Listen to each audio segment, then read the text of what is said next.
दोस्तों, किसी ने बड़े कमाल की बात कही है कि अंत में तो सिर्फ फिल्मों में ही अच्छा होता है। असल जीवन में अंत में कुछ अच्छा नहीं होता।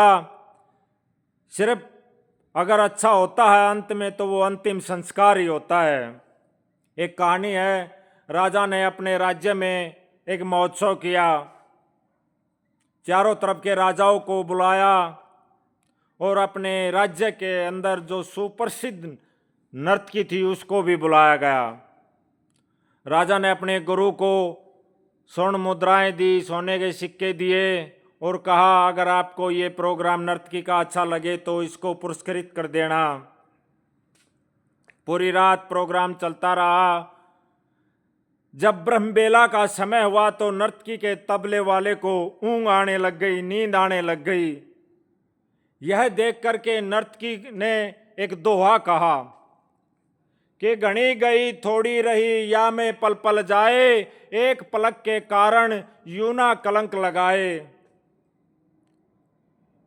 यह दोहा सुनते ही तबले वाले की जो संगीतकार था उसके अंदर जोश आ गया और फिर से वो अपना तेजी से तबला बजाने लग गया। इस दोहे को राजकुमार सुन रहे थे जो वहाँ सभा में बैठा हुआ था। राजा का लड़का वो दौड़ करके आया और उसने अपना मुकुट उतार करके उस नर्तकी के चरणों में रख दिया और बोला, ये मुकुट आज से आपका है। इस दोहे को सुन करके राजा की लड़की भी वहाँ आई और बोली, ये जो कीमती हार है मेरे पास ये भी तुम्हारा है। जो राजा का गुरु था इस दोहे को सुन करके उसने भी सब कुछ दे दिया। जो स्वर्ण मुद्राएं थी, सोने के सिक्के थे, जो भी उसके पास था सब कुछ दे दिया। राजा यह सब देख रहा था। वो खड़ा हुआ और बोला, तू इन सभी को लूट रही है, ऐसी कौन सी भाषा का प्रयोग कर रही है? ऐसा कौन सा तूने ये श्लोक बोल करके सबको अपनी तरफ कर लिया है? तो राजा गुरु बोला, हे राजन, मैं आपको बताता हूँ जो इसने ये दोहा पढ़ा है, घनी गई थोड़ी रही या में पल पल जाए, एक पलक के कारण यूं ना कलंक लगाए, यूं ना जीवन गवाए। हे राजन, मैं बड़ा मूर्ख था, पूरी रात नृत्य देखता रहा। मैंने अपना पूरा जीवन ईश्वर की तपस्या में लगाया है और जीवन के कुछ ही पल बचे हुए हैं, इसमें मैं ये पाप कर्म कर रहा था।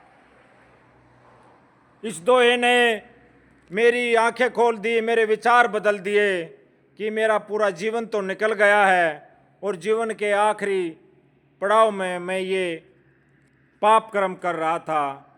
यह कह करके वो जो गुरु था अपना कमंडल उठा करके जंगल में चल दिया ईश्वर की साधना में। उसके बाद वो राजा का लड़का बोला, हे पिताजी, मैं आज रात इस प्रोग्राम के बाद आपकी हत्या करने वाला था। मैं ये सोच रहा था कि मेरे पिताजी बूढ़े हो चुके हैं, मुझे कब राजगद्दी सौंपेंगे। और इस दोहे से मेरे विचार बदल गए। बेवजह से आप आज नहीं तो कल आपका स्वर्गवास तो होने वाला है और मैं राजा ही बनूंगा। इसलिए मैं अपने ऊपर पिता की हत्या का कलंक क्यों लगाऊं? यह सुनकर वो राजा की लड़की बोली, पिताजी, मैं आज रात ही इस आपके महौत के साथ भागने वाली थी, क्योंकि मैं सोच रही थी मेरी शादी की उम्र हो चुकी है, मेरे पिताजी मेरी शादी क्यों नहीं कर रहे। लेकिन इस दोहे से मेरे विचार बदल गए। आज नहीं तो कल मेरे पिताजी मेरी शादी कर ही देंगे। इसलिए मैंने अपने विचार बदल करके उसके साथ भागना अच्छा नहीं समझा। इन सब की बातें सुन करके राजा ने अपने लड़के को राजगद्दी सौंप दी और अपनी बेटी से कहा कि हे बेटी, इतने राजकुमार आए हुए हैं, अपनी पसंद का कोई वर चुन लो। और राजा ने अपनी लड़की की शादी भी कर दी और राजा खुद ही राजपाट छोड़ करके जंगलों में ईश्वर की तपस्या के लिए निकल गया।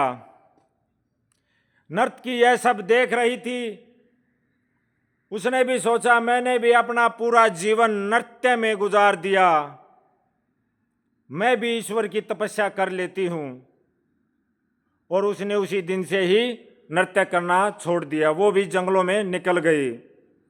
तो दोस्तों, इस कहानी से हमें यह शिक्षा मिलती है कि हमें इसी पल, इसी वक्त अच्छे कर्म करते रहना चाहिए।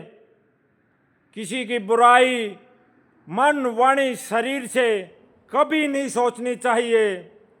जो भी अच्छे कर्म करने हैं अभी कर लो, अंत में मत सोचो दूसरा क्या कर रहा है, उसका अंत उसको आएगा। आप अपने अंत का इंतजार मत करो, अंत में आपका अंतिम संस्कार ही होना है। इसलिए जो पुण्य कर्म करने हैं वो अभी कर डालो। राम राम दोस्तों।